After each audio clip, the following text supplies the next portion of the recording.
Kembalikan mobil listrik, Kajati minta Fortuner ke Pemprov Riau. Kepala Kejaksaan Tinggi Riau, Supardi mengembalikan mobil listrik Toyota Bus 4X yang dihibahkan oleh pemerintah Provinsi Riau.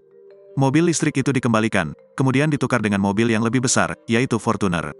Kejati Riau meminta mobil yang lebih besar untuk mendukung operasional ke daerah-daerah terpencil di Riau. Saya mencari mobil yang bisa untuk keluar kota. Kalau mobil listrik itu untuk dalam kota, bagus, ujar Kajati Riau, Supardi saat diwawancarai wartawan, Selasa, tanggal 6 Juni tahun 2023. Dia mengatakan, permintaan untuk menukar mobil listrik ke mobil sport utility vehicle, itu sebagai langkah penunjang kinerja, mengingat tingginya mobilitas keluar kota.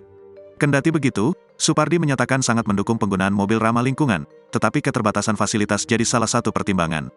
Permintaan untuk menukar mobil listrik itu, lanjut Supardi, sudah dikabulkan oleh Pemprov Riau. Mobilnya telah diganti dengan Toyota Fortuner.